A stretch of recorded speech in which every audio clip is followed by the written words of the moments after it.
जब देश में लॉकडाउन लगा तब हमारे संस्कार ने दुनिया को ये सिखाया कि हाथ हाथ नहीं मिलाना है और प्रणाम करना है ताकि कोरोना ना फैले। अब हम देखते हैं संस्कार का मौलिक अर्थ क्या होता है। संस्कार का मौलिक अर्थ शुद्ध होना, गुणों को ग्रहण करना और मूल रूप को नहीं भूलना, ये संस्कार का मौलिक अर्थ होता है। संस्कार का हमारे जीवन में योगदान क्या है? शुद्ध करना, दोषों को दूर करना, गुणों को ग्रहण करना। समय समय पर संस्कार के अनुष्ठान होते रहते हैं। देखिएगा कि आसपास में कि कभी शादी होगा, कभी श्राद्ध, या ऐसे हर समय कुछ ना कुछ, प्रत्येक दिन कुछ ना कुछ चलते रहता है। कभी किसी का पूजा हो रहा है। अगला आपका पॉइंट है, आज संस्कार शब्द सीमित होकर व्यंग रूप में प्रयोग होता है। ये जो संस्कार है हमारी संस्कृति के रूप में भारत के व्यक्तित्व की रचना करता है। विदेश में रहने वाले भारतीय लोग भी संस्कार के प्रति उन्मुख और जिज्ञासु है। वो विदेश में भी रहते हैं लेकिन अपने ये जो संस्कार है इसको नहीं भूले हैं। ज्ञान, प्राचीन भारतीय संस्कृति का ज्ञान संस्कार से होता है। पुराने ज़माने के लोगों को अगर आप जानना चाहेंगे तो वो संस्कार से ही आप जान सकते हैं। भारतीय जीवन दर्शन का मुख्य स्रोत या माध्यम क्या है? संस्कार है।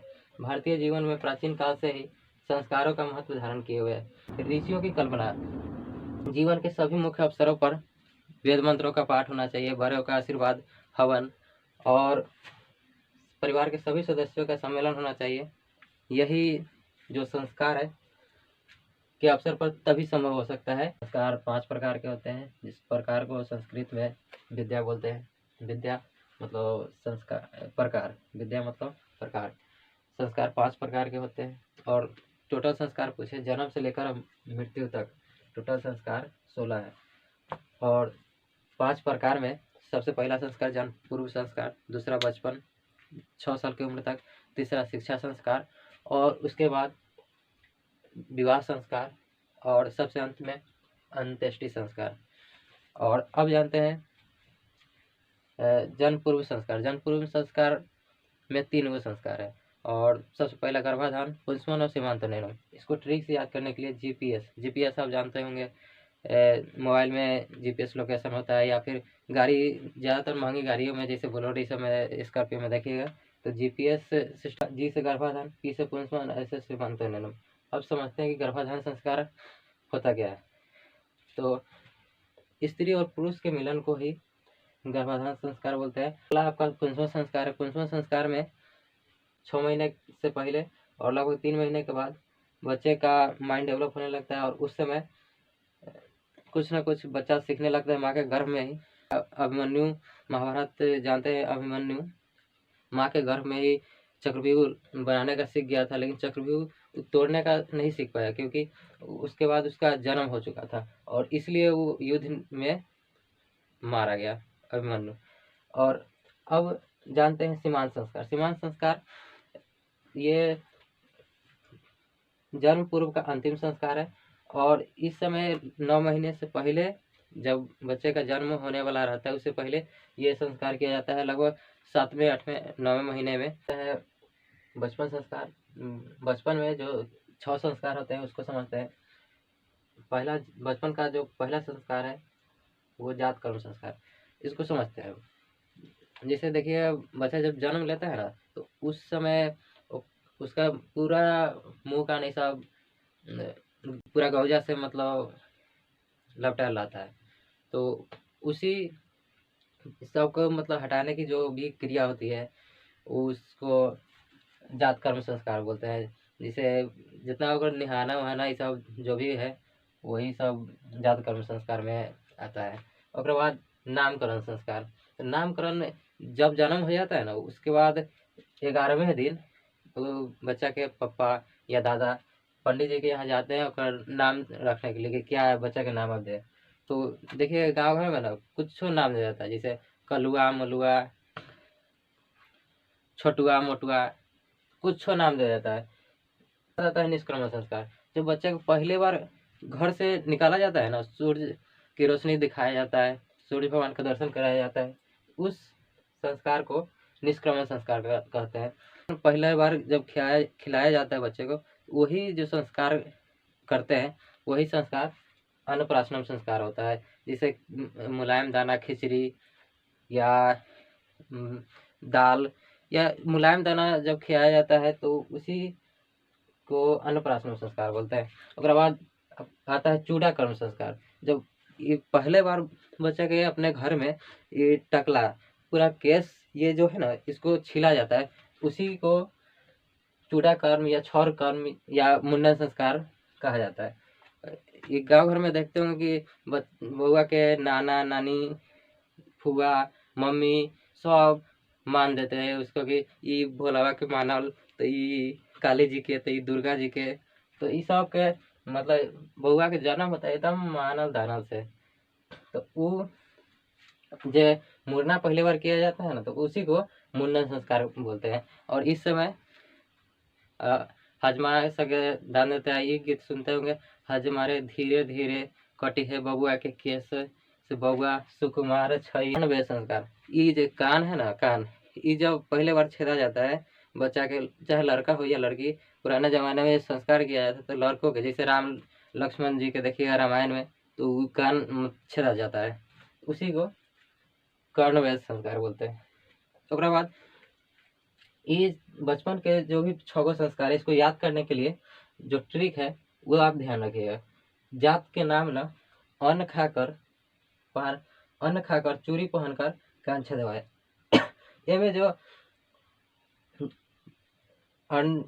बॉक्स के अंदर घेरा हुआ है ना, उसी से ये जात मतलब जात कर्म, नाम मतलब नामकरण संस्कार, न मतलब निष्क्रमण, अन्न मतलब अन्नप्राशनम, चूड़ी मतलब चूड़ा कर्म, कान छेदवाया मतलब कर्ण वेद। अब देखते हैं शिक्षा संस्कार। शिक्षा संस्कार में 5 संस्कार होते हैं और वो पहला अक्षरारंभ। अक्षरारंभ संस्कार में बच्चा अक्षर लिखना सीखता है, जैसे कि ऐसे आप बचपन में लिखते होंगे ऐसे, ये औड़ी पर, या फिर गोल गोल अंडा पार के और ऐसे मिटा देते होंगे पेंसिल से, तब ये लिखते हैं। ये सब यही अक्षरारंभ संस्कार में बच्चा सीखता है। और ये भी क ख ग अंगरी धरबुढ़िया की टंगरी, ये सब बच्चा अक्षरारंभ संस्कार में सीखता है। उसके बाद उपनयन संस्कार। उपनयन संस्कार का मतलब कि गुरु शिष्य को अपने गुरुकुल में लाते हैं, यानी उप मतलब होता है नजदीक, और नयन मतलब ले जाना, मतलब गुरु के समीप ले जाना, ये उपनयन संस्कार होता है। और इसमें जनेऊ 3 गो डोरा ऐसे पहनाया जाता है, तो इसी में, तो इसी को जनेऊ संस्कार इसलिए कहा जाता है। उसके बाद वेदारंभ संस्कार बच्चा कहाँ सीखता है, तो वो गुरुगृह में सीखता है, और गुरुगृह में ही शिक्षा के नियम का पालन करता है और ब्रह्मचर्य के नियम का भी पालन करता है, ये शिक्षा संस्कार में। उसके बाद आता है आपको केशांत संस्कार, कि गुरु के घर में यानी गुरुगृह में सबसे पहली बार जब केस काटा जाता है, यानी कि मुंडन किया जाता है, टकला किया जाता है, तो उसको गोदान संस्कार कहते हैं। गोदान संस्कार गाय के दान करते हैं कि अब बच्चा अब सियान हो गया, जितना पाप उप था वो सब धुल गया, तो वह लाई गोदान मतलब गाय के दान करते हैं, तो इसलिए केशांत को गोदान संस्कार भी कहा जाता है। अब ये शिक्षा का अंतिम जो संस्कार होता है वो समापवर्तन संस्कार, कि इसमें आप समझिए कि शिक्षा संस्कार अब खत्म होने वाला है, बच्चा अब सियान हो गया, अब शादी उदी करने का उम्र हो गया, तब ये समापवर्तन संस्कार। और समापवर्तन का मतलब कि फिर से अब मतलब गृहस्थ जीवन में प्रवेश करना होता है, कि अपने घर में। देखिए कि ये जो होता है माँ अपने के गर्भ में, जन्म पूर्व संस्कार अपने माँ के गर्भ में माँ के घर में रहता है, मतलब माँ के गर्भ में। उसके बाद ये अपना घर में, ये गुरुकुल में यानी गुरुगृह में, और इसमें फिर अपना घर आ जाता है। और ये ऊपर मतलब अंत्येष्टि संस्कार, मतलब मरने के बाद आप देखिएगा थोड़ी कि आप मर जाइए उसके बाद अंतिम संस्कार किया जाएगा तब। तो ये समापवर्तन संस्कार में गुरु अपने शिष्य को उपदेश देकर भेजते हैं कि सदा सत्य बोलना, धर्माचरण करना, सेल्फ स्टडी यानी कि अपने आप पढ़ना, ये सब जो संस्कार है ये सब उपदेश दे करके गुरु अपने शिष्य को यहाँ भेजते हैं अपने घर पे, टीका चंदन ये सब करके भेजते हैं। शिक्षा संस्कार को याद करने का ये ट्रिक है कि अक्षर पढ़ कर उपकार किया, वेद पढ़ कर केस समाप्त किया। अक्षर मतलब अक्षरारंभ, उप मतलब उपनयन संस्कार, वेद मतलब वेदारंभ, केश मतलब केशांत यहाँ, और समाप्त मतलब समापवर्तन संस्कार। आइए अब देखते हैं विवाह संस्कार।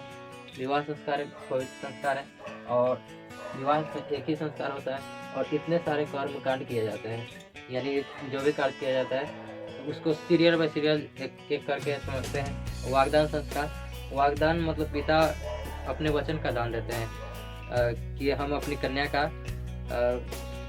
वचन देते हैं कि अपनी कन्या का दान करेंगे, यानी कन्या का विवाह करेंगे, हमरा मरवा में अहिया भसुर धीरे धीरे। तो ये मंडप निर्माण होता है। उसके बाद बारात आगमन होता है, वर पक्ष का वधु पक्ष के द्वारा स्वागत, यानी कि बारात आगमन। उसके बाद वर वधु परस्पर निश्चय, जयमाला होता है ना, वही वर वधु परस्पर आपस में दोनों देखते हैं। उसके बाद अग्नि स्थापन किया जाता है मरवा में, और अग्नि स्थापन के बाद पानी ग्रहण, पानी ग्रहण मतलब पानी काटे जाता है वो। उसके बाद लाजाहम मतलब लावा हो जाता है और उसके बाद लावा छिड़ाया जाता है। सात फेरों के सातों वचन, प्यारी दुल्हनिया भूल न जाना हो, ये आप सुने होंगे। और उसके बाद सिंदूर दान आता है। तो यानी सिंदूर का दान करते हैं जो पति होता है वो, मतलब माथे में लड़की का सिंदूर लगाते हैं ना, वही सिंदूरदान संस्कार हुआ। उसके बाद अंत्येष्टि संस्कार मतलब मरने के बाद जो संस्कार किया जाता है वही हमारा अंत्येष्टि संस्कार। उसमें एक कार्य किया जाता है जिसको पिंड दान कहा जाता है ये। और मरने के बाद क्या को पिंडा पड़ा जाता है 16 को। ये मरने के बाद हिंदू संस्कार में 16 को पिंडा पड़ा जाता है, इसीलिए जितना संस्कार है ना कुल मिलाकर 16 संस्कार, इसलिए अंतिम में 16 को पिंडा पड़ा जाता है।